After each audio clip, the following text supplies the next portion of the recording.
sa inyong ikatatlong anibersaryo, no? Arawan ng Iglesia, anniversary.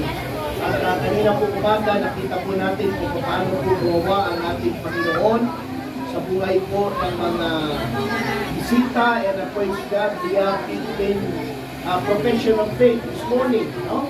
15 po sa ating 15 bisita ang tumanggap sa Panginoon, and it's all by the grace of God.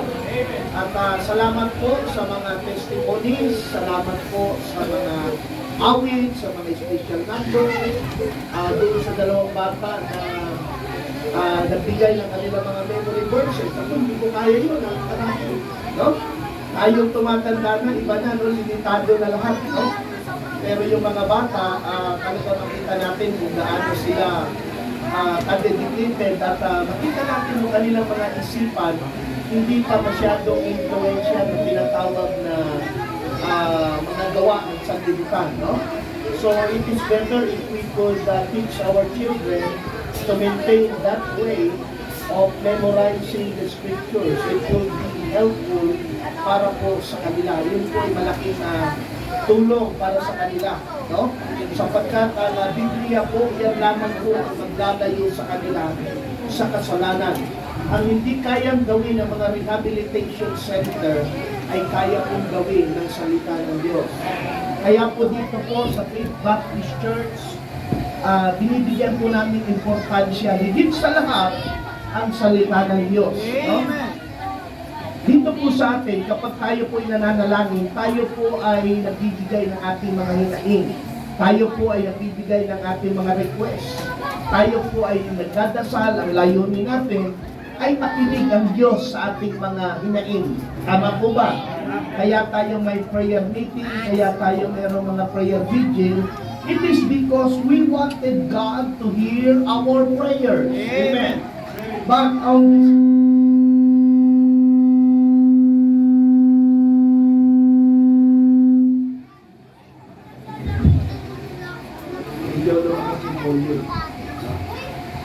lang siguro yan, ganyan, no? So, para magkarinigan po tayo, no? Kasi kung nilalagyan ng echo ka, so, para po magkarinigan po tayo, ating hiling na wala na po sa pintuhan, no? Total, bigyan ko lang ako ng bumigit ko muna isang oras sa pangangaral ng salita ng Diyos. Ako po yung bigit ko isang oras ay talagang kaibigan. Alam nito mga pastor na ito, kung gano'n po kahaba mangaral, umaabot ako ng 2 oras, alam po talaga nila yun, no?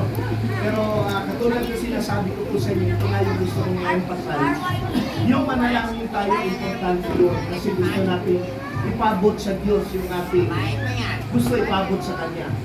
Pero ako'y naniniwala na mas importante po yung salita ng Diyos. Kasi yung pagbabasa ng salita ng Diyos, mas importante po ang gustong ipabot ng Diyos sa atin kaysa gusto natin ipabot sa Diyos. Now, hindi ko po sinaset aside na mas importante yung prayer. Ang prayer po ay talaga napaka-importante. Pero kung ako po ang tatanungin, mas importante po kung anong sasabihin ng Diyos kaysa sasabihin natin sa Kanya. Kasi yung sasabihin natin, alam na ng Panginoon yun eh. Gusto lang naman niya iparinig sa atin. Pero yung sasabihin niya para sa atin, hindi pa natin alam yun.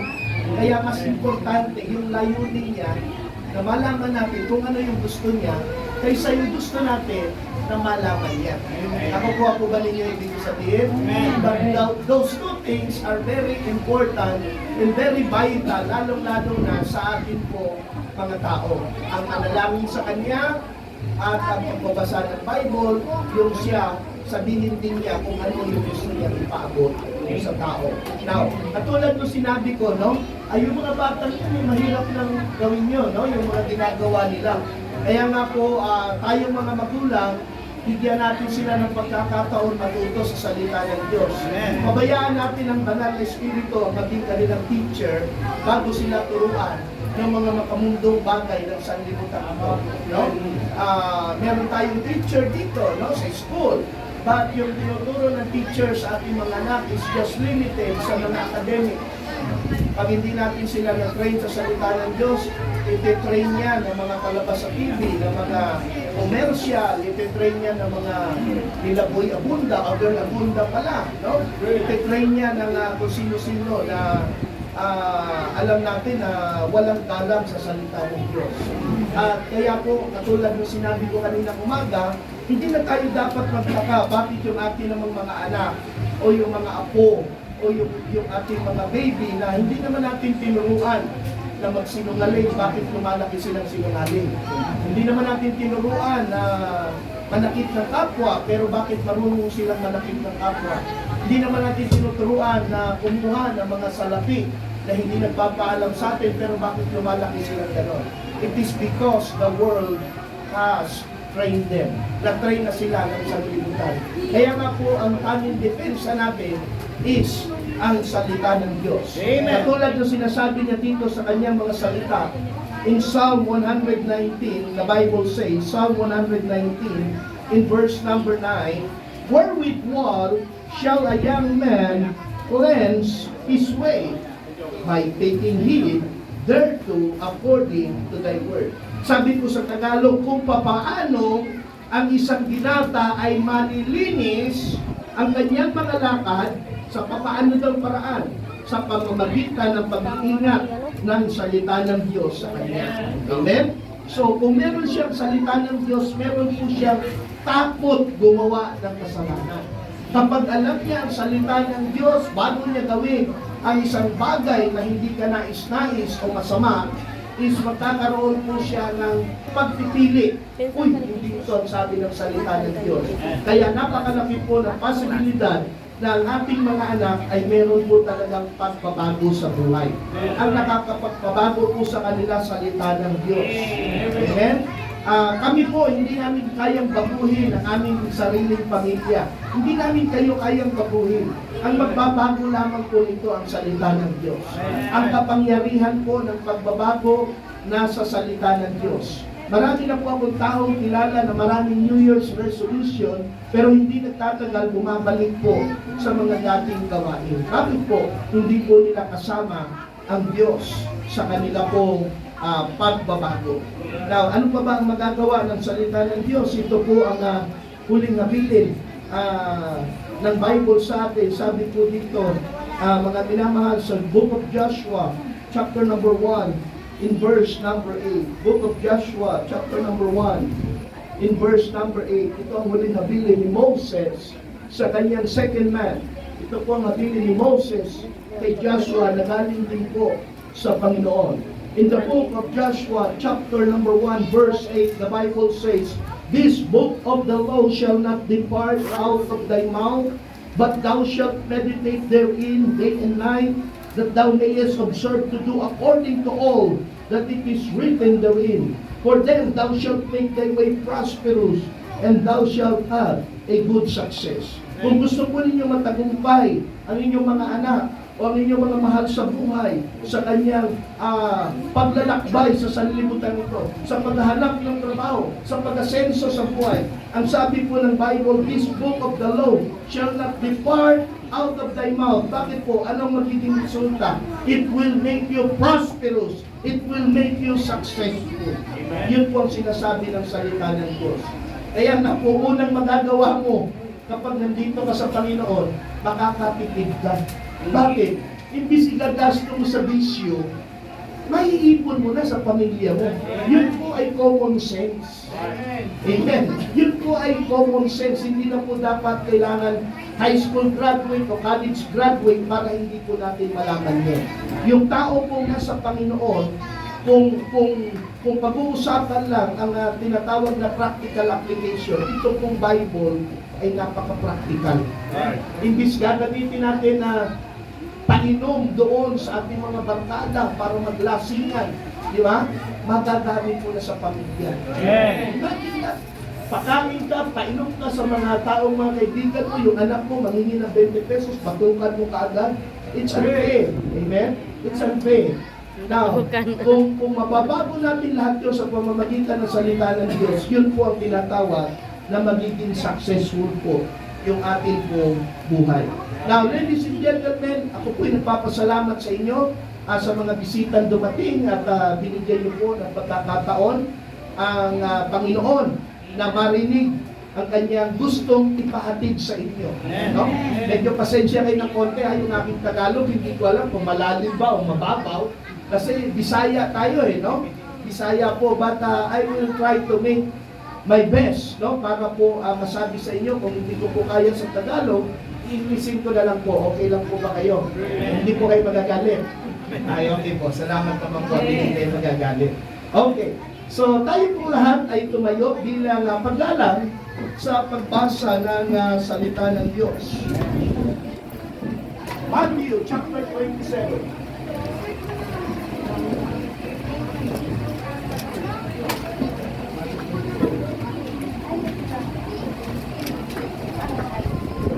Andiyan na po kayo, Matthew chapter 27.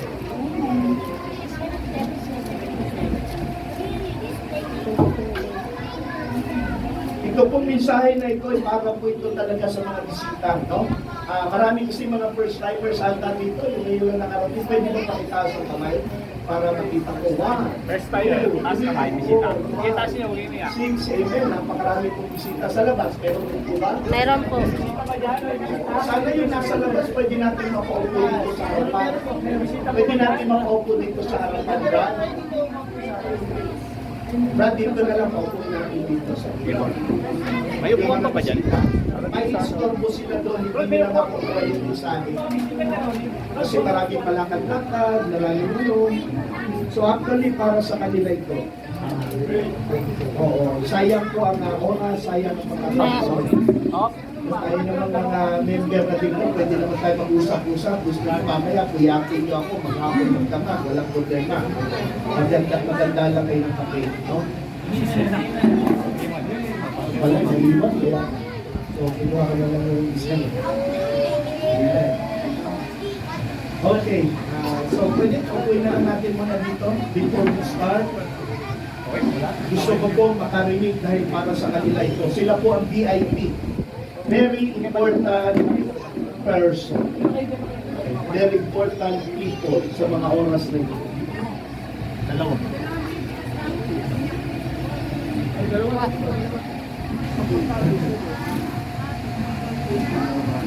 May isang bata. May bisita pa. Sarap. So, sama mo na yung bata. Sama mo na lang daw ang bata. Bata po. Okay lang, sama Okay lang yung bata, tumakbo-takbo. Ang masama niya, yung magulang yung patakbo-takbo. Okay lang na, natural sa bata yan. Diba? Mag-tantrum yung bata, natural yan. Pero yung mag-tantrum si magulang, ibang klase yan. Diba? Okay. Matthew chapter 27, basahin po natin, sundan po ninyo sa inyong mga mata. Beginning verses number 15 hanggang 26. Matthew chapter number 27, beginning verses number 15 to 26. So gusto ko sundan sa inyong mga mata, and I want your undivided attention sapagkat napakahalaga po ng mensahe tonight. So sa mga bisita, makinig po kayong mabuti. No? And Matthew 27, 15 to 26, sabi po ng Bible, now at that age, the governor was wont to release unto the people a prisoner whom they would, and they had then a notable prisoner called Barabbas. Therefore, when they were gathered together, Pilate said unto them, whom will ye that I release unto you? Barabbas or Jesus, which is called Christ? For he knew that for envy they had delivered him. Verse 19. When he was set down on the judgment seat, his wife sent unto him, saying, have thou nothing to do with that just man, for I have suffered many things this day in a dream because of him. But the chief priests and elders persuaded the multitude that they should ask Barabbas and destroy Jesus. The governor answered and said unto them, Whether of the twain, sino sa kanilang dalawa, will he that I release unto you? They said, Barabbas. Pilate said unto them, What shall I do then with Jesus, which is called the Christ? Ito po ang sabi ni Pilato, nung tinanong niya yung karamihan ng mga tao at religious leaders, ano ang gagawin ko kay Jesus na tinatawag na Kristo? They all say unto him, Let him be crucified. And the governor said, Why? What evil hath he done? But they cried out the more, saying, Let him be crucified. When Pilate saw that he could not prevail nothing, but that rather a tumult was made, he took water and washed his hands before the multitude, saying, I am innocent of the blood of this just person. Sabi po ni Pontius Pilate, inosente ako sa dugo ng taong matuwid na ito, ng matuwid na tao. No? See ye to it. Verse 25, Then answered all the people and said, His blood be upon us and our children. Then released he Barabbas unto them, and when he had scourged Jesus, he delivered him to be crucified. May the Lord bless His precious words. Let us pray. Panginoon, salamat po once again for this wonderful time in the afternoon. Salamat po sa victory this morning. Yes, Lord. Salamat po, Lord, sa mga bisita na dumating ngayong hapon na ito. Muli, kumakato kami sa inyong puso na kayo po sana ang siyang pumagitna between the pulpit and the pew. Amen. Kayo po sana siyang pumagitna between your words and these people. Yes. Panginoon, tulungan mo po na maunawaan nila ang iyong salita sa pinakamadaling paraan. Yes, Lord. Ito po yung pinaka-importante, Panginoon. Lord, salamat po sa iglesia ito na nagse-celebrate ng kanilang 3rd anniversary. Yes, Lord. Amen. Salamat po na ginagamit mo ang iglesia ito upang sa munting bagay, sa munting paraan, kahit po sa maliit na bagay o sa malaking bagay, kayo po ay nagliligtas. Salamat po na ginagamit ninyo ang mga members of this church upang mag-invite ng mga bisita, mag-akay ng mga kaluluwa upang makarinig po ng iyong salita. Amen. Panginoon, bigyan mo po ng bunga ang anibersaryo ito. Ang lahat ng ito hinihiling namin sa pamamagitan ng pangalan ng aming Panginoon at Pagligtas na si Jesucristo kasama ang kapangyarihan ng Banal na Espiritu. Amen at Amen. Nakakaupo na po ang bawat isa. Now, ladies and gentlemen, gusto ko kayong dalhin 2,000 taon na nakakaraan. I want you to go with me 2,000 years ago. This was the time during our Lord Jesus Christ was here on earth. Nung siya po ay narito sa sanlibutan ito at nanahan kasama natin. Now, itong passage of the scripture natin binasa, ito po yung dinakip na ang ating Panginoong Jesucristo. Siya po ay dinakip ng mga Roman soldiers. Tinrider po siya ng isa niyang apostoles ng pangalan na Judas at narito po siya sa harapan po ni Poncio Pilato. And kung titingnan po natin ang passage of the scripture na ito po ang huling 6 na oras sa buhay ng ating Panginoong Jesucristo. This was the last 6 hours of the life of the Lord Jesus Christ. And I do believe that this is a very vital hour in the life that was remained before He was crucified at the cross of Calvary. Galing to. Note this very carefully. Ang ating pong Panginoon, He was standing in front of Pontius Pilate, the governor at that time. He is standing and waiting for the final judgment. He is waiting for the final verdict. He is waiting for the final decision.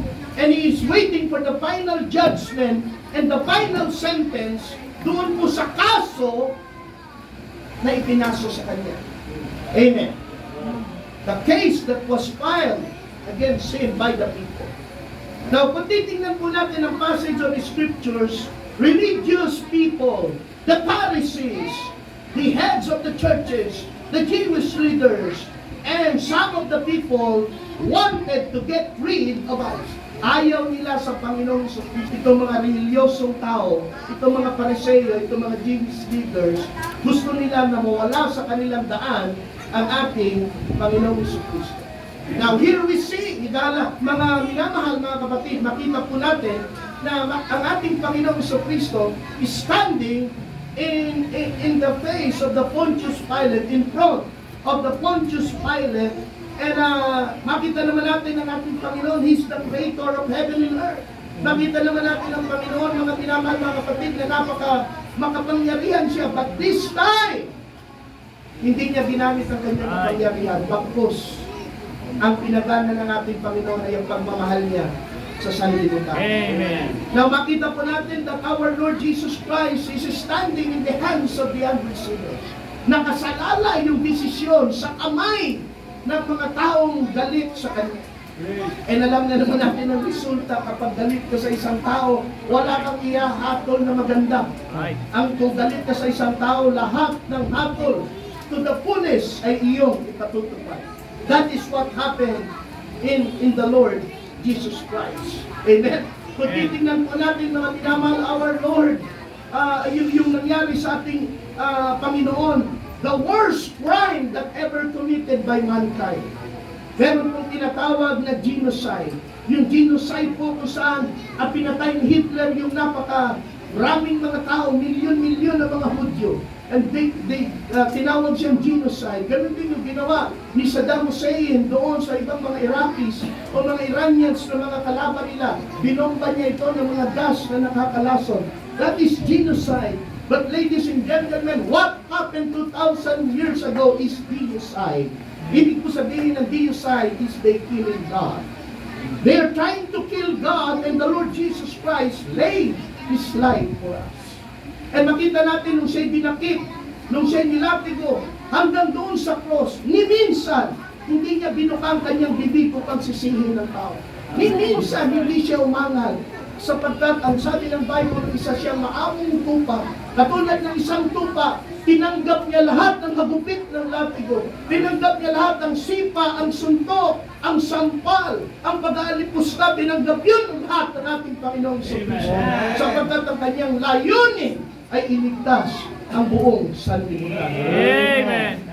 Now ladies and gentlemen, sabi po ni Pilato dito in verse number 22, Pilate said unto him, What shall I do then with Jesus, which is called the Christ?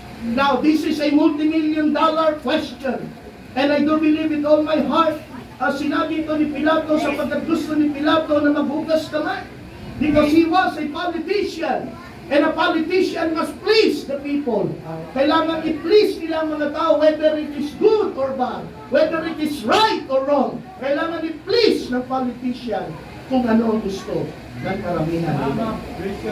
Now, ladies and gentlemen, he wanted to satisfy the crowds.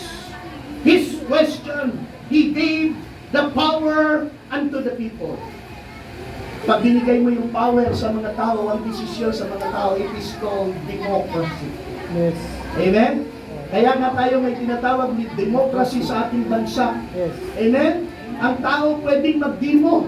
No? Pwede silang gumawa ng mga pag-aalsa, gumawa ng mga tinatawag nito ng against o grupo na nagre-rebel o yung nagsasabi na mali yung ginagawa ng gobyerno, mali ito, mali ganyan, no? That is why it is called democracy or democracy. It's crazy demo. No? Yun lang po yan, mga minamahal mga kapatid. If you give power to the people, ganyan po talaga ang mangyayari. Magkakaroon ng napakaraming demonstrasyon. It is because you have given the people the free will. And you know, ladies and gentlemen, nakikita po natin sa passage na ito before we start that Pilate stirs up the crowd. Siya po ang nagbigay ng stir up o siyang nagpainit sa crowd para yung crowd gumawa ng desisyon para ipako ang ating Panginoong Jesucristo. Siya din ang nagbigay ng power sa mga tao para ipako ang ating Panginoon at maging judge sa kanilang tagapaglikha. At siya rin ang nagbigay ng power sa tao pang magbigay ng final destiny ng ating Panginoong Jesucristo. Now, ladies and gentlemen, Ito pong tanong na ito ay nangyari na 2,000 taon ang nakakaraan. But gusto ko pong itanong sa inyo the same question na binigay ng question ni Pilate doon sa tao. What shall you do then with Jesus which is called the Christ? Ano ang gagawin niyo kay Jesus na tinatawag na Kristo?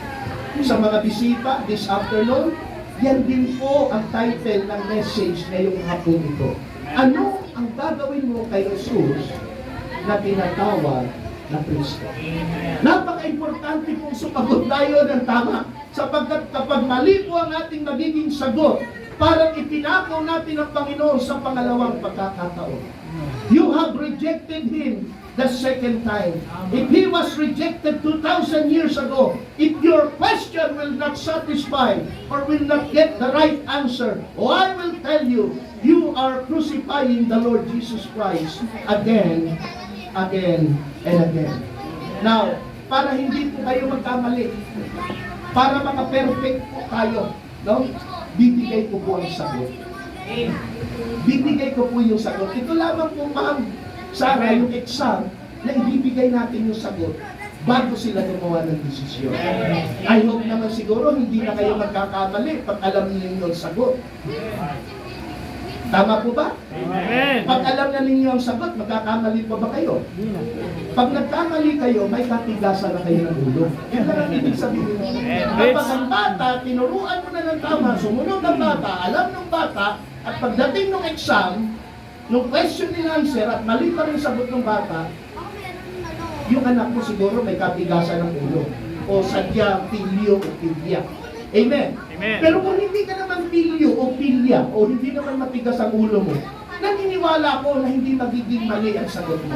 Amen? Kaya nga dapat, pakinggan mo mabuti sapat mayroong 5 sagot sa question na ito. Meron pong 5 sagot at itong 5 ito ay puro po ito tama.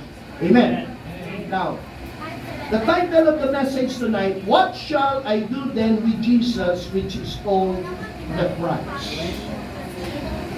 Kung hindi mo alam ang sagot, kung hindi ko ibibigay ang answer, siguradong pupunta ka sa impyerno.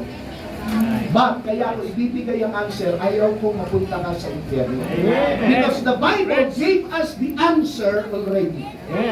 The purpose of Jesus Christ in coming into this world, yung layunin ng Panginoon yung pagpunta niya sa sanlibutan ito, the Bible says that Christ Jesus came into this world to save sinners. Layunin niya iligtas ang makasalanan. And mga minamahal mga kapatid, ikaw at ako ay makasalanan sa harapan ng Diyos. Ikaw at ako, ang buong sanlibutan, anuman ang iyong lahi, Amerikano, o Hapon, o Koreano, o Chino, o ano pa man ang iyong lahi, ikaw ba European, ikaw ay makasalanan sa harapan ng Diyos. The purpose of God is to be a Savior of the world. That is why, ang sabi po ni Angel Gabriel kay Virgin Mary, Thou shalt call him Jesus. Bakit Jesus ang papangalan ko sa kanya? Ano ba ang ibig sabihin ng Jesus? Jesus means, He will save His people from their sin. Amen. Nakapagligtas. Amen. Yan po ang pangalan ng ating Panginoong Jesucristo. Yan po ang layunin ng ating Panginoong Jesucristo.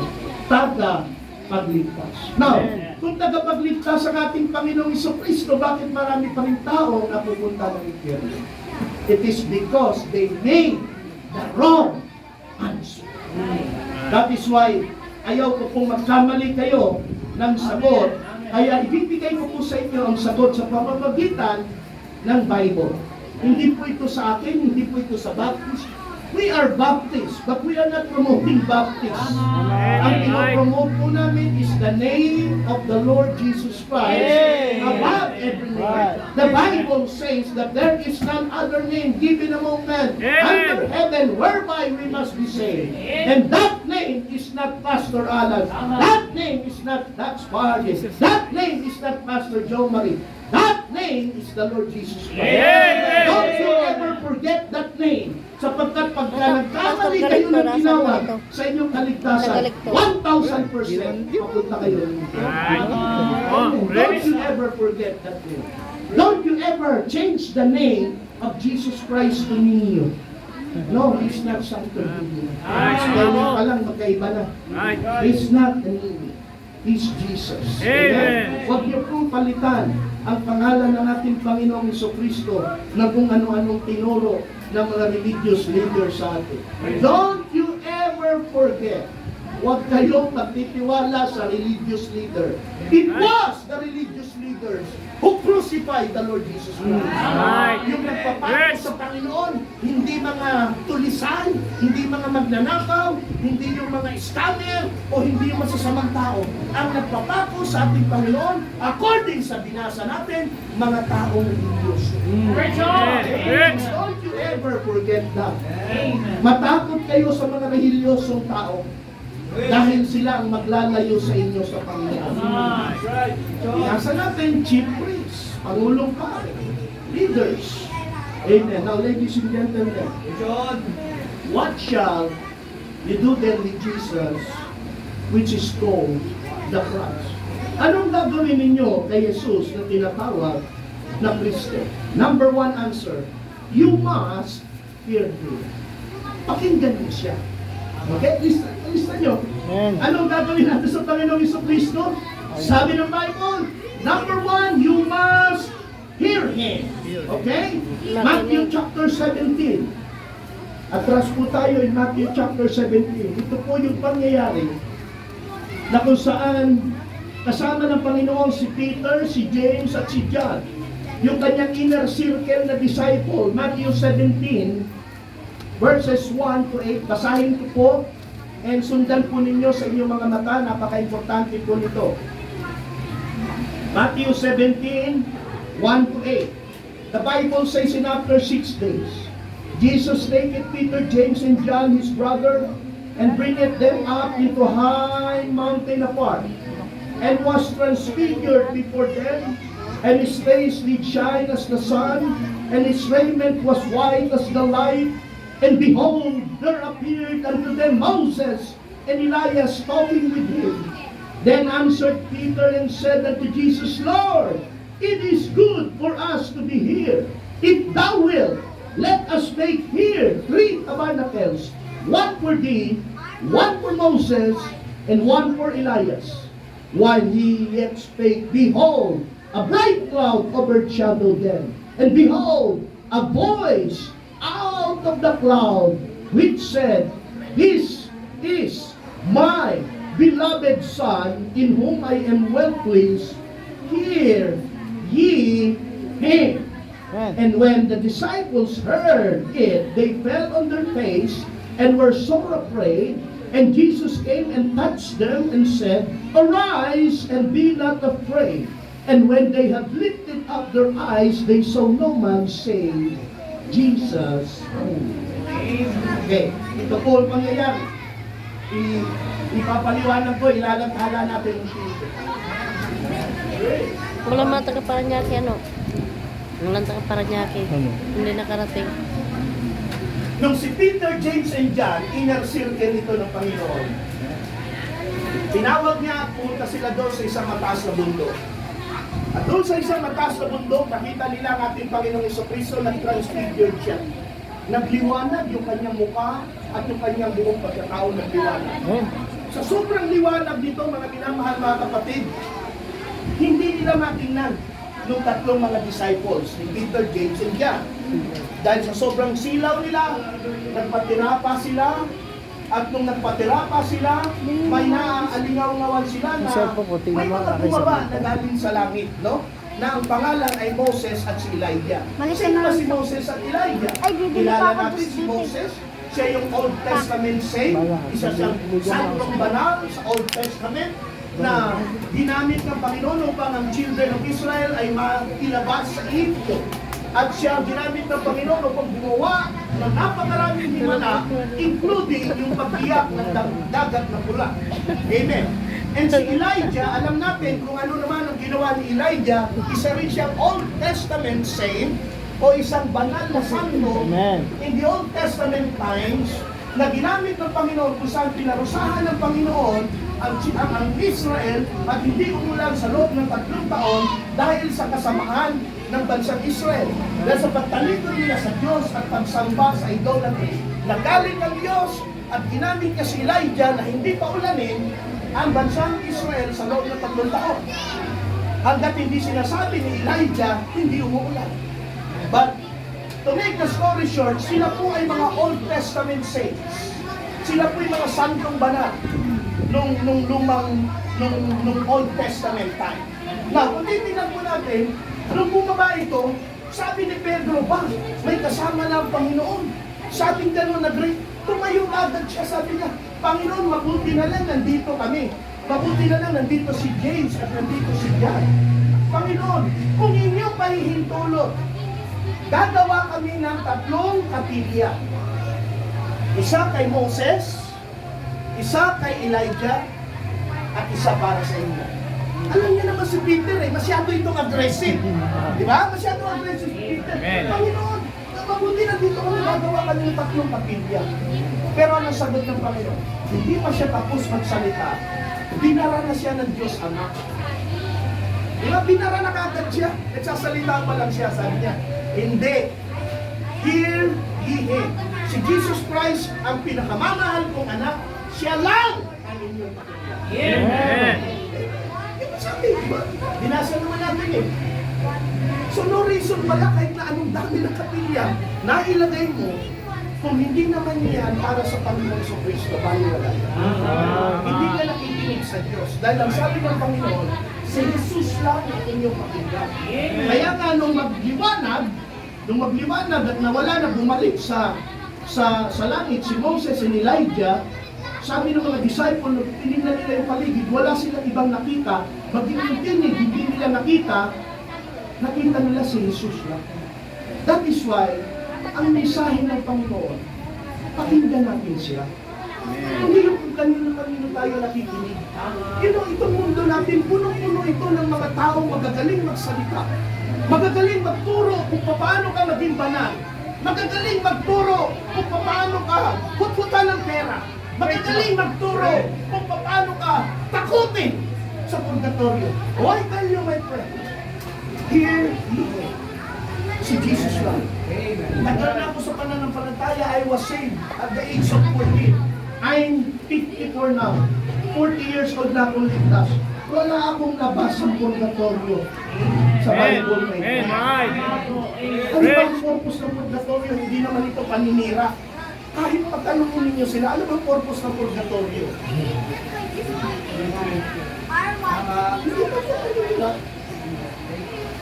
Do you think kaya ba natin bayaran ang kaluluhan ng mahal natin sa buhay? Hindi po. Kung pera ang paraan ng Panginoon ng Marcos, kaligtasan, mabubuhay pa sana. Kawawa ako. Kawawa tayong lahat.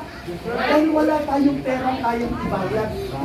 Ang mga lang sa langit, mga mayayaman. Amen. Kung pera ang daan ng kaligtasan, kung pera.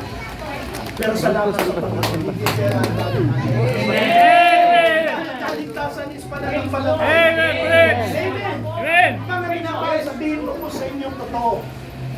Kung pera ang daan ng kaligtasan ng papuntahan namin, lahat ng mahihirap nasa impyerno, lahat ng mayayaman nasa langit. Ganun po kaya ang justice ng Panginoon? Hindi po siguro. Talagang hindi. Amen. No? Kasi yung mga may pera, kaya nilang magpatayo ng mga puso, kaya nilang magpatayo ng mga tinatawag nito mga building, kaya nilang mag-donate ng sa mga binagyo, sa mga nasunugan, sa mga namatayan, kaya nilang mag-donate ng salapi at kung ano-ano pa. Amen. At kung pera lang ang daan ng kaligtasan, lahat ng maliligtas sa langit, puro mayayabang. Bakit po magiging mayayabang? Halimbawa po tayo, napunta tayo lang sa langit, 50 years from now, 100 years from now, nagkita-kita tayo. O masudyo ka rin, buti nandito ka. Sagutin ako ni Pastor John, ako pa. Alam mo, matulungin ako sa aking barangay. Ang dami ko kayang tinulungan na hirap. Lahat ng lumapit sa akin, tinulungan ko. Ha? O, ikaw na, nandito ka. Alam mo naman ako kahit wala akong tulong. Diba? Yung salapi na kinikita ko talagang ibinibigay ko sa mga bahay ampunan. Diba? So, isa-isahin mo yun. O ikaw, congressman, dito ka. Eh, alam mo naman, ako pa. Ang dami ko kayong ginagawang mga karsada. Amen. Amen. So lahat ng taong nasa langit, puro mayayabang. Amen. Pero ano ba ang sabi ng Efeso 2:8-9? For by My grace guys are ye saved through faith, and that not of yourself. yourself. It is the gift of God, not of Any man yours. should not boast. Amen. Para hindi tayo magyabang. Amen. Ginawa ni Great. Kristo ang lahat. Amen. Wala tayong sa atin. Yung sa atin, tanggapin lang natin, kilalanin lang natin siya. Wala tayong naiambag sa kaligtasan natin. Ay. Ang naiambag lang natin is magpakumpara tayo sa kanyang harapan. That is why we need to hear Him. You must hear Him. Amen. Dahil ang ating Panginoong Kristo, tinuturo niya kung ano ang tama. Amen. Hindi siya Kabila. tuturo ng mali. We need to hear Him.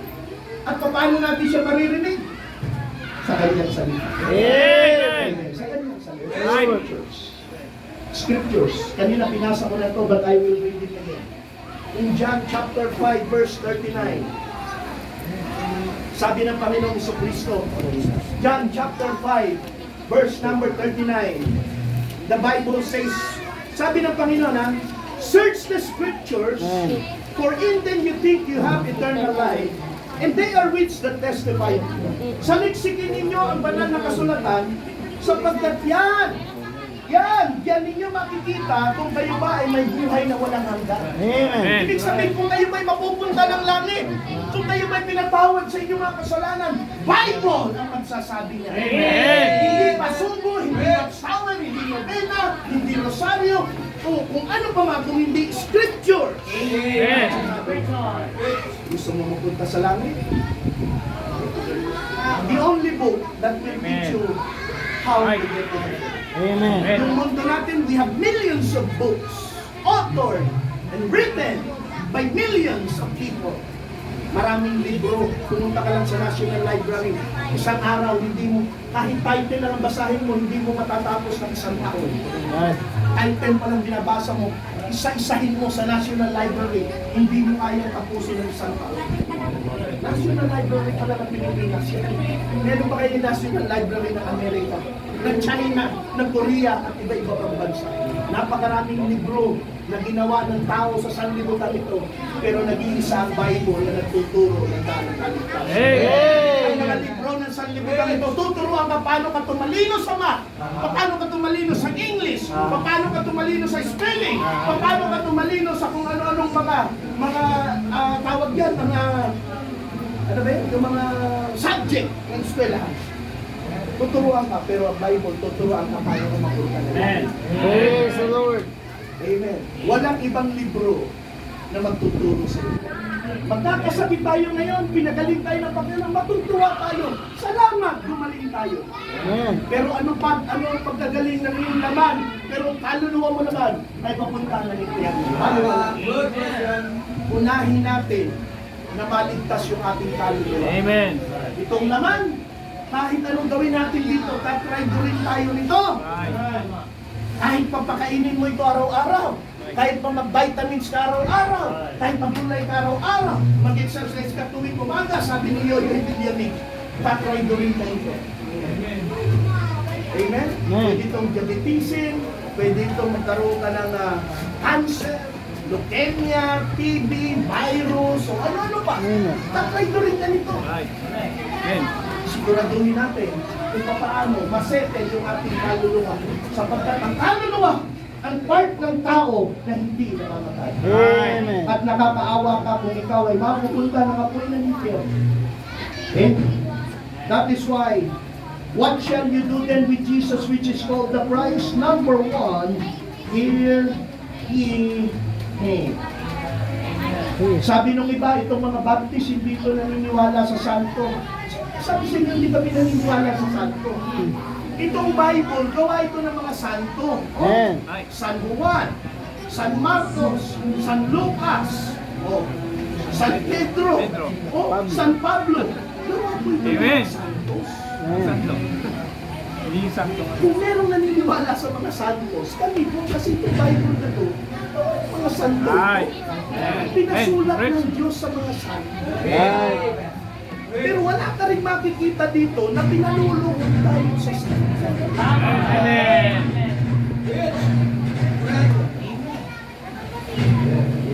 Wala pong ganun dito. Sabi mo muna wag. Wala pong tinuturo na lumuhod tayo sa Scripture. Mamaya na. Sabi nga ni Peter Sabi mo tayo kay sabi ni Benson na. Juan doon sa bungod yan, gusto niya sambahin yung mga anghel. Gusto niya sambahin yung anghel. Pero sabi ng anghel kay John, kay San Juan, huwag mo kong sambahin because I am just thy fellow servant. You only worship God. Okay?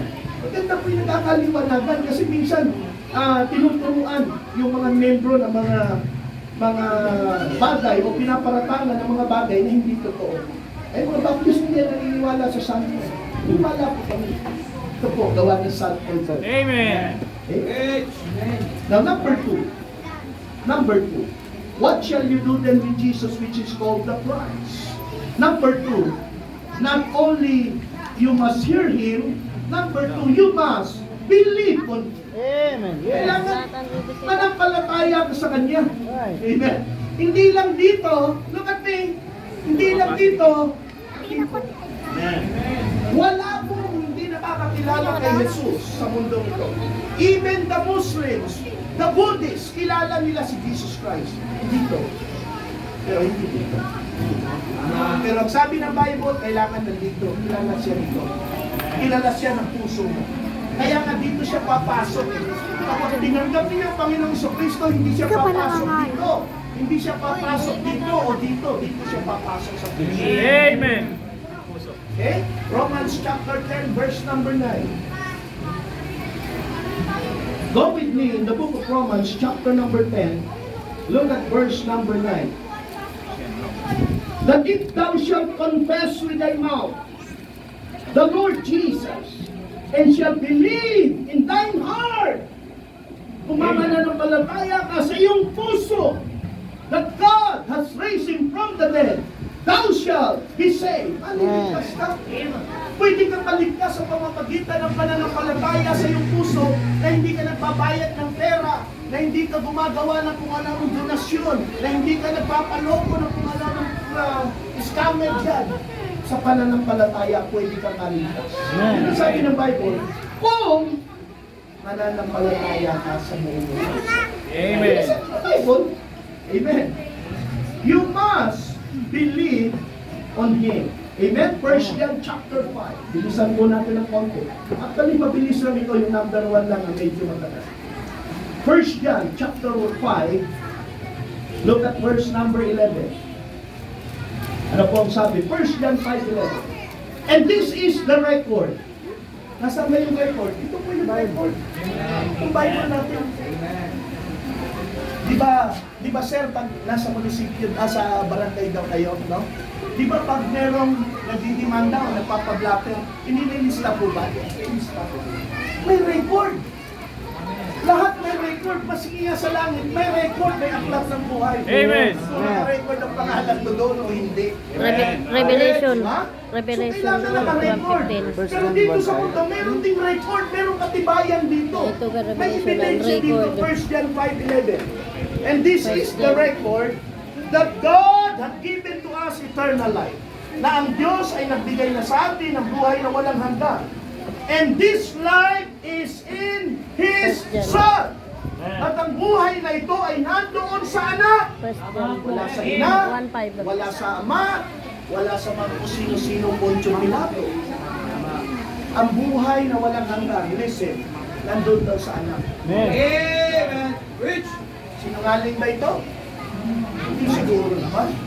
Ang tao magsisinungaling, pero ang Bible, hindi siya magsisinungaling. Right. Amen. Now listen, in verse number 12, He that hath the Son hath life. Sino mang nagmamay-ari sa anak, merong buhay.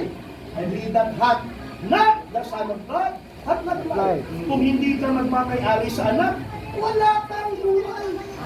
Kaya nga at the end of our preaching, magbibigay ako ng invitasyon kung gusto mo bang tanggapin ang anak. What shall you do then with Jesus, which is called the Christ? Amen. Anong gagawin mo sa kanya? Tatanggapin mo ba siya mamaya? O katulad ka rin ng mga tao, 2,000 taon na nakakaraan. So it's your choice. It's not mine. Alam po ninyo, kaligtasan, kanya-kanya po po ng Ay. Hindi po natin pwedeng piliin na ito po yung tanong ninyo, ha? Magkaisa tayo kung ano yung sinabi ko, ganun na rin. Hindi po. Kailangan po, meron po kayong sariling desisyon. Right. Sapagkat ang kaligtasan na hindi po ito automatic na tayong lahat.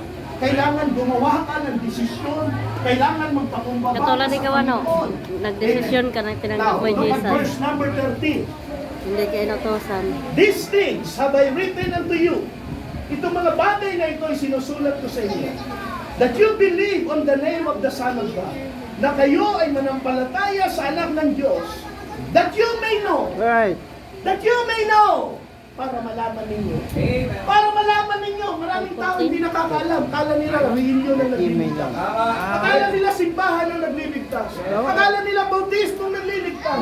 Akala nila church membership ang nagliligtas. No, sir. Ang sabi ng Bible, that you may know that you have eternal life. Amen. And that you may believe Hindi. on the name 4:13. of the Son of God. Praise Amen. Lord. Importante yung pangalan na Jesus. Amen. Okay? Importante po yung pangalang Jesus sapagkat si Jesus ang nagliligtas. Amen. Right. Katulad ng sinabi ko, kami po'y baptist, pero kailanman kahit maging miyembro kayo ng baptist, kung wala naman kayong Kristo, impyerno kayo. Hindi po importante maging baptist kayo. Ang importante, relasyon, magkaroon kayo ng relasyon Amen. sa ating Panginoong Jesucristo. Amen. Amen? You must believe on Him. Number 3.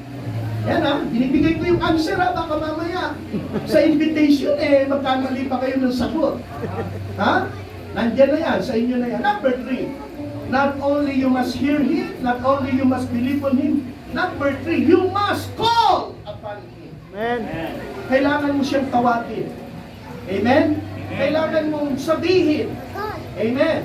Romans chapter 10, verse 13. Look at what the Bible says.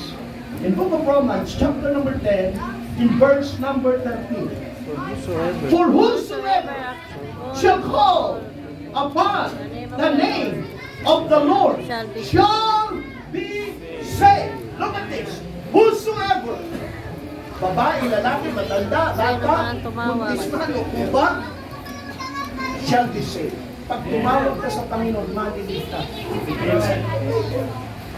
Dahil sa iyong pananampalataya sa Kanya, dahil nakinig ka sa Kanya, nagkaroon ka ng pananampalataya, at nung may pananampalataya ka, tumawag ka sa Kanya, sabi ng Bible, maliligtas ka. Amen. Very clear po yan, mga minamahal, mga kapatid, ang salita ng Diyos.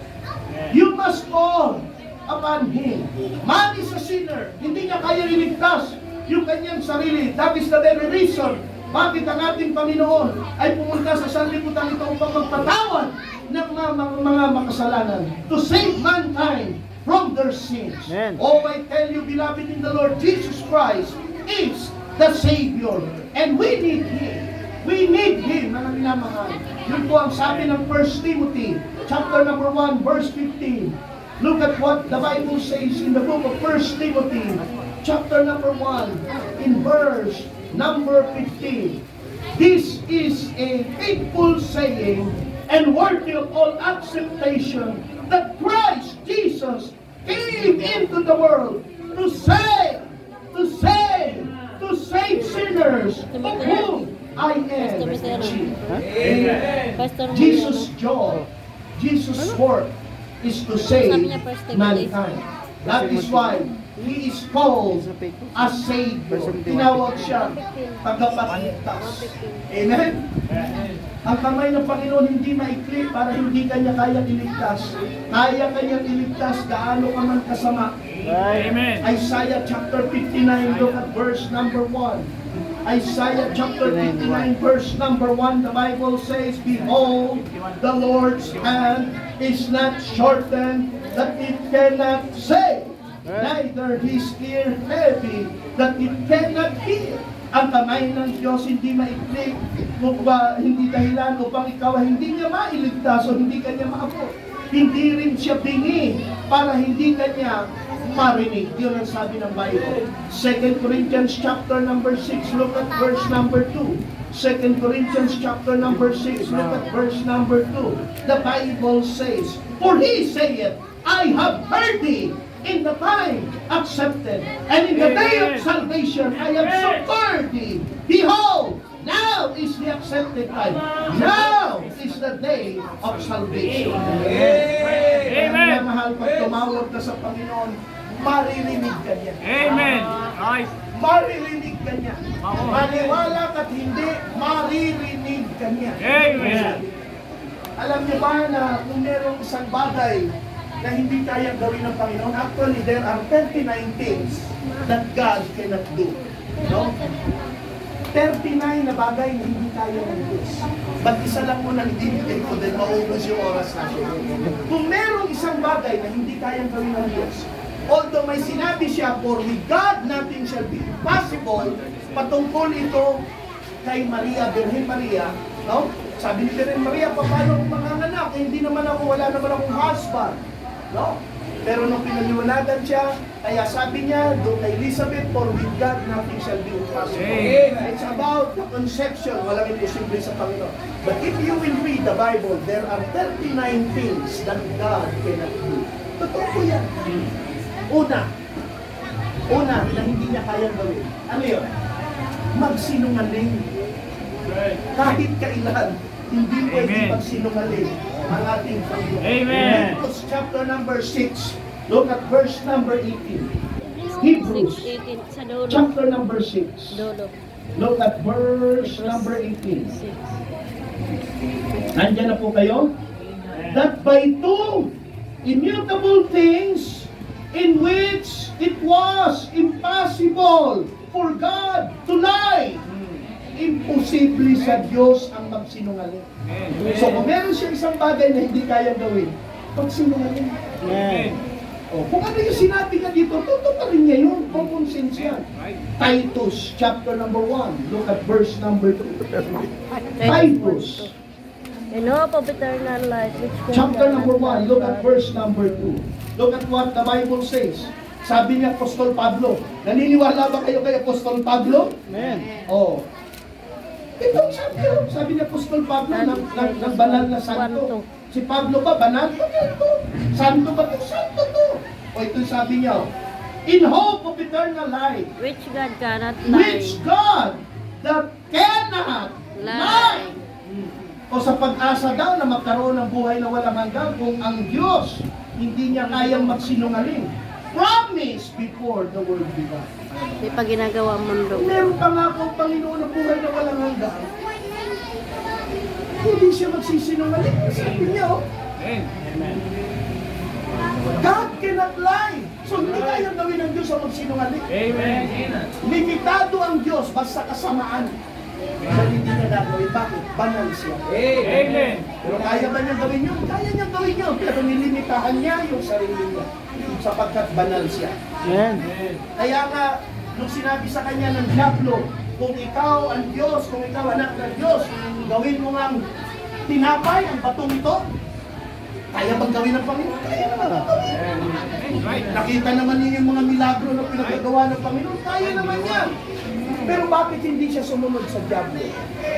It is because magiging kasalanan kapag sumunod tayo sa kagustuhan ng Diablo. Kaya nga tayo mga Kristiyano na nakakakilala na sa Panginoon, kapag tayo'y lumalayo sa gawain, kapag tayo'y lumayo sa paglilingkod, nakikinig ka sa Diablo. Dahil hindi yan ang kalooban ng Diyos. Amen. Right. Praise. Sumusunod ka sa kanyang kagustuhan, Amen. kaya kasalanan. Kaya ang ating Panginoon, hindi siya sumunod sa kagustuhan ng Diablo. Kaya naman niyang gawin. Yung dalawang tinapay nga napakain yung 5,000 tao. Right. Oh. May sumobra pa, 12 basket. Sumobra. Oh. Di ba? Kaya niya yun, pero hindi niya ginawa dahil hindi siya nagpasako sa kagustuhan ng tao. Amen. Ladies and gentlemen, hindi tayo magsinungaling ng Panginoon. Ang importante lang po ay lumapit ka sa Kanya, sambahin mo siya o tawagin mo siya. Amen. Number 4. Ano yung gagawin natin? What shall we do then with Jesus, which is called the Christ? Lista. Baka magkamali kayo sa exam. Okay? Number 1, ano yun? You must. Hear. Number 2, you must. Believe. Number 3, you must. Call. Number 4, you must receive Him. Amen. Tanggapin. Okay? Nakinig ka na sa Kanya. Nanampalataya ka na sa Kanya. Tinawag mo na siya. Lalapit siya. Pupunta siya sa iyo.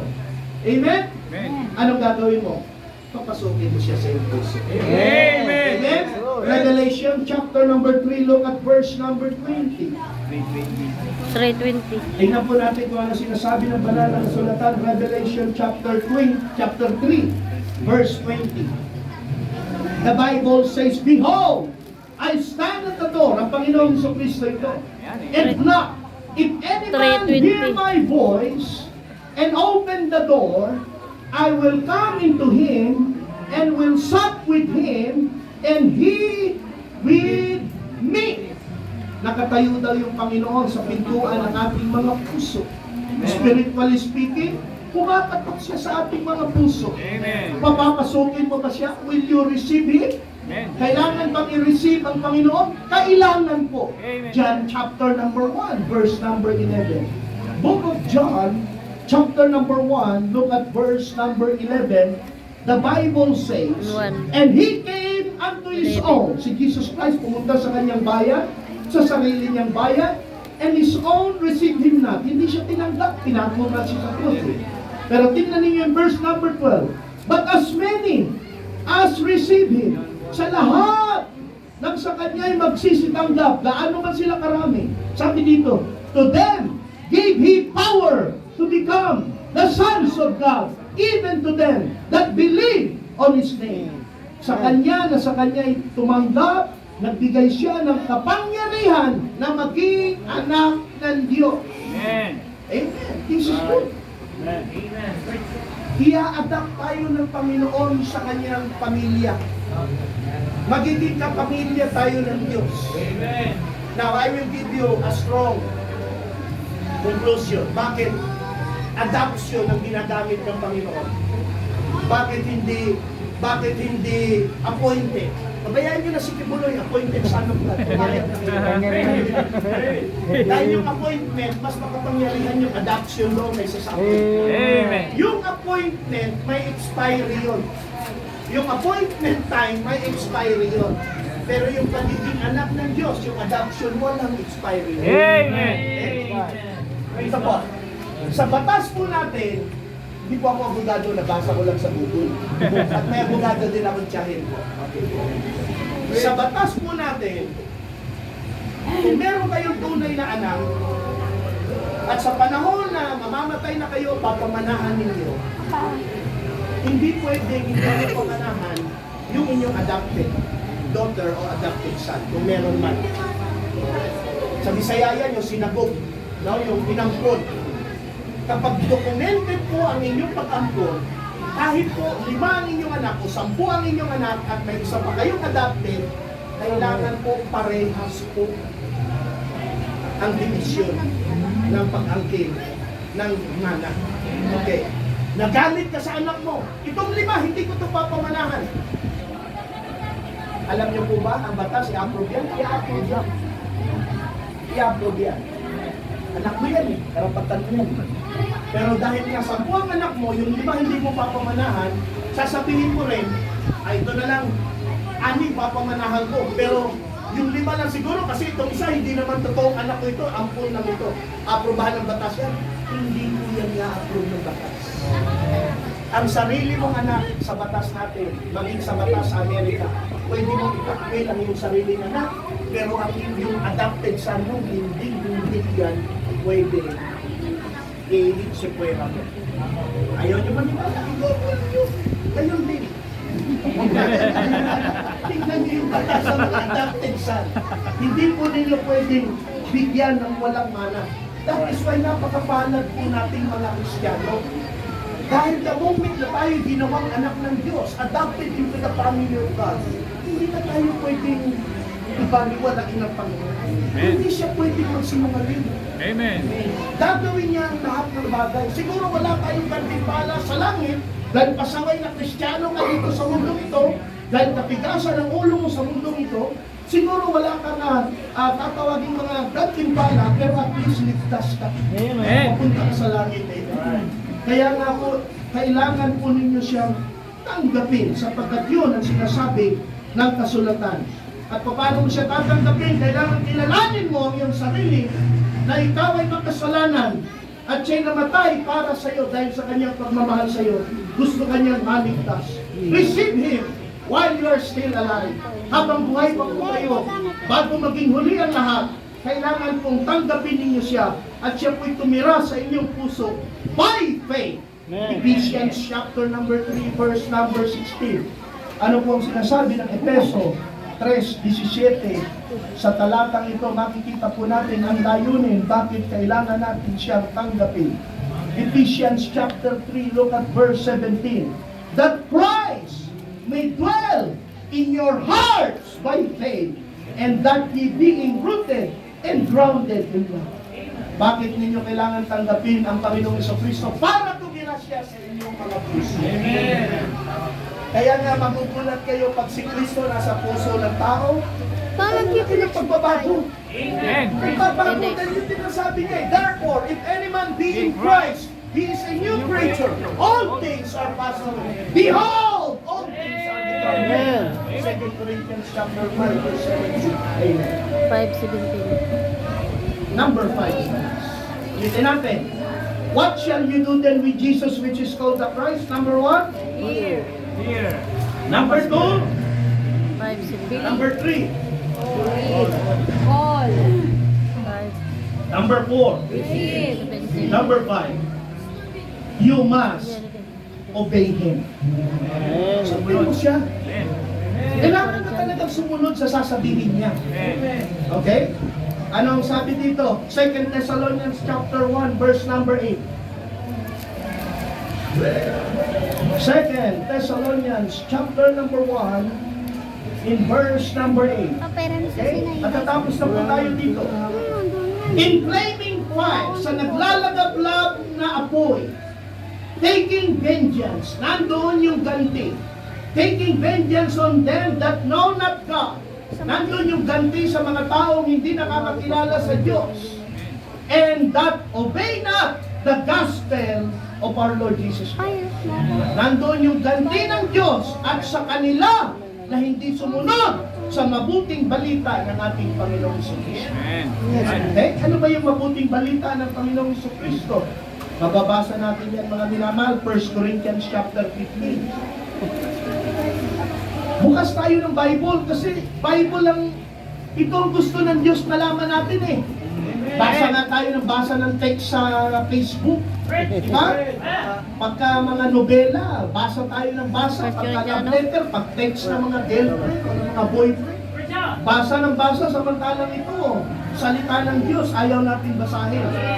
Para sa atin, boring. Nakakahiya tayo sa Panginoon. Haharapan naman ang bawat isa sa atin sa Kanya. 1 Corinthians 15, verse number 1. Moreover, brethren, I declare unto you the gospel, which I preach unto you, which also you have received, and wherein you stand, by which you are also saved, if you keep in memory that I preach unto you, unless you have believed in me. For I delivered unto you first of all that which I also received, how that Christ died for our sins according to the Scriptures, and that He was buried, nilibing siya, and He rose again from the third day, bumangon siya mula sa mga patay. Amen? Yun po yung mabuting balita. Yun yung gospel na nagliligtas. Yun yung gospel na tinanggap ni Apostol Pablo. Yun yung gospel na sinampalatayanan ni Apostol Pablo. Yun ang gospel na ipinapangaral natin ngayon. Walang pagkakaiba. Walang pagkakaiba. Amen. Right. Kung gusto nyo maligtas, obey that gospel. Sundin natin ito. Walang iba. Ito na yung sinasabi ko sa inyo mga kapatid. Napakaraming libro. Ito si Ma'am Sara, teacher po ito. Napakaraming librong itinuturo, pero never one time na may librong nagturo daan papunta niya. Right. Tama po. Ito nga po yung challenge ko parati. Kung ayaw po ninyo maniwala, ito po yung honest to goodness for my heart. Honest to goodness for my heart. Mga religious leader ngayon, tanungin ninyo kung ano man ang kinaaniban ninyo. Right. Kung ano mang religion ang kinaaniban ninyo, tanungin ninyo. Pastor, ministro, father, kapag tayo po ba'y namatay, saan tayo pupunta? Bibigyan ko na kayo ng sagot, 99% ang sasabihin nila. Wala nakakaalam niya. Right. Wala nakakaalam niya. Pero totoo, men. Religious leader ka, founder ka ng Hindi ko alam. ng simbahan na itinatangko, hindi mo alam kung saan ka pupunta. O, common sense ha? Common sense ito. Kung ang leader hindi niya alam saan siya pupunta, lalo na kayong taga-sunod lang. Right. Huwag niya sabihin mas magaling pa kayo sa leader. Right. Yung leader natin dito, hindi si pastor, ang leader natin ang Panginoon. Amen! Tagaroon God be the kasi, glory. sabi nila, wala pang tagaroon na pumarito, namatay, sinabing may langit at lupa. Mali, meron! Amen! Kristo, tagaroon Amen! siya pumarito. Ulit, babalik ulit. Amen! Hindi pa ba sapat yung patotoo niya? Sabi niya, kung gusto ninyong malaman, kung kayo'y ligtas, kung kayo may buhay na walang hanggan, saliksikin ninyo mga kasulatan. Dahil yan ang nagpapatunay sa akin. Amen! Hindi Kristo yung Bible nagpapatunay sa kanya. Amen! Right! Oh. Rich! Ano sasaliksikin natin? Siya yung leader na nakakaalam ng daan papuntang langit. Amen. Sabi niya, ako ang daan, ang katotohanan, at ang buhay. Walang makakaparoon sa Ama. Amen. kung hindi ka dahil sa akin. Amen! Kasi Right! hindi po marami na pangalangin mga bisita. Simple ang kaligtasan, pinahihirap lang ng mga relihiyosong tao dahil sa Right. hindi po ako nagbibiro. John, totohanan ng iyo. Totoo po. Amen! Preach! Religion ngayon, hindi ka basta-basta wala kang ganun. You must obey Him. Amen. Ngayon, maraming tao sabi nila, kami sumusunod din mo kami kay Kristo. Pero mga minamahal na kapatid, anong klaseng pagsunod? Tanongin kita, anong klaseng pagsunod? Siyempre, yung ginagawa ni Kristo, kailangan gawin mo rin. Example siya. Ibig mo sabihin, gumawa ng milagro kasi gumagawa ng milagro si Kristo. O bumuhay ng mga patay, di bumubuhay ka rin ng mga patay. O anong example? Ang ginagawa ni Kristo. O gumagawa ng himala, dapat gumagawa ka ng himala. Ang kailangan nating sundin, paniwalaan, panampalatayanan, yung ginawa ni Kristo sa Kalbaryo. Amen! Amen. What shall you do then with Jesus, which is called the Father? Amen! Anong gagawin mo sa Kanya ngayon? That is a 2,000-year-old question. 2,000 years ago, wrong answer. I hope right answer kayo sa loob ng church na. Amen! Tayo Preach! pong lahat ay pumikit, yumuko. Bibigay po ako ng konting invitation. Gusto ko pong saliksikin ninyo ang inyong mga sarili. Kung ano na ang kalagayan ninyo sa Panginoon. Kung kayo ba nandoon 2,000 years ago, ano po kaya ang sasagot ninyo? Pero hindi natin maibabalik ang nakaraan. So yung tanong 2,000 years ago ay muling itinanong sa atin ngayon. Ano po kaya ang isasagot ng ating mga bisita? Tatanggapin mo ba siya? Mananampalataya ka ba sa Kanya? Tatawagin mo ba siya? Susunod ka ba sa Kanya? O sasabihin mo, hindi, hindi yan ang nakagisnan kong turo. It's up to you, my friend. Sa mga mahal naming bisita, kayo po ang gagawa ng desisyon. What shall you do then with Jesus, which is called the Christ? Tatanggapin mo ba siya? Kung tinatanggap mo siya, pakitaas lang po ang iyong kanang kamay na makita mo po at ipag-pray kita. Amen, amen, amen. Salamat po, amen, amen. Salamat po. Huwag po kayo maya. Habang nakapikit ang mata na kayo po, pakitaas po. Kung tinatanggap ninyo si Kristo bilang Panginoon tagapagligtas, pakitaas po ang kamay. Amen, amen. Praise the Lord. Salamat po, salamat po. Sa lahat po ng nagtaas ng kamay, lapit po tayo dito sa harapan. Magpe-pray po ako. Huwag po kayong mahiya. Magpe-pray po ako. Sa lahat ng mga nagtaas ng kamay, tumanggap sa Panginoon, magpe-pray po tayo. Wala pa po ibang gagawin. Magpe-pray po tayo. Huwag kayong matakot. Mananalangin lang po tayo.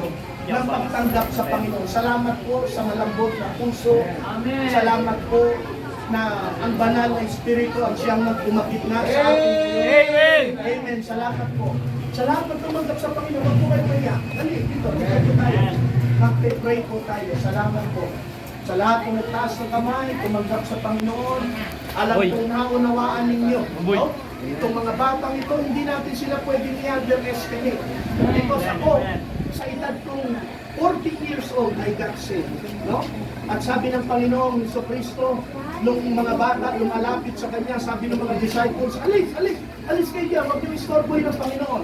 Ang sabi ng Panginoong Jesucristo, pabayaan ninyo makalapit sa akin ng mga bata, sapagkat kanila ang kaharian ng langit. Amen. Dito kayo sa klase ko dito, mga anak, dali, dito pa kayo.